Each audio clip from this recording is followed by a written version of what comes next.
Israel पर हमले के बाद ईरानी संसद में जश्न। इजराइल मुर्दाबाद के लगे नारे। नमस्कार, आप देख रहे हैं एबीपी लाइव वर्ल्ड और मैं हूं आपके साथ नैन्सी वाजपेयी।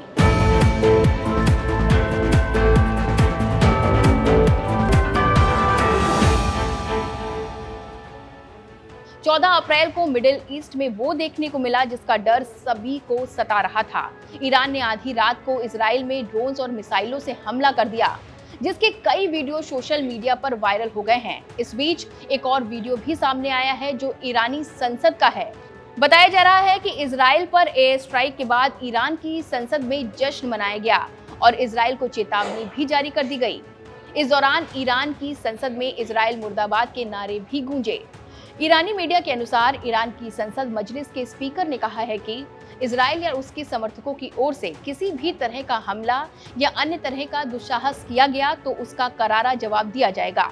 बता दें कि सीरिया की राजधानी दमिश्क में ईरानी दूतावास पर हमले के बाद ईरान ने 300 से भी ज्यादा ड्रोन और मिसाइलों से इजराइल पर एयर स्ट्राइक कर दी थी। हालांकि इजराइल के प्रधानमंत्री बेंजामिन नेतन्याहू ने कहा है कि ईरान के हमले को ब्लॉक कर दिया गया है। इस एयर स्ट्राइक के बाद दोनों देशों के बीच युद्ध जैसे हालात पैदा हो गए हैं।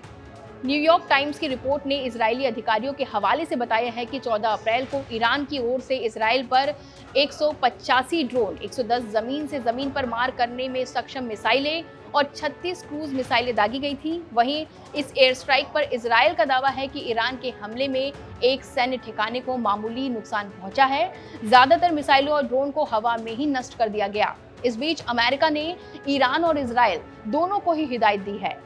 एक और ईरान से हमले को रोकने के लिए कहा गया है, तो वहीं दूसरी ओर इजराइल को भी जवाबी कार्रवाई नहीं करने को कहा गया है। लेकिन अगर ईरान नहीं मानता है तो अमेरिका इजराइल का साथ दे सकता है।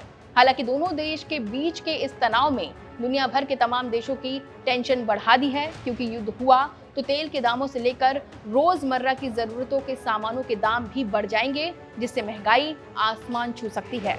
फिलहाल एबीपी लाइव वर्ल्ड की इस रिपोर्ट में बस इतना ही। तमाम छोटे बड़े अपडेट्स देखते रहें एबीपी लाइव पर।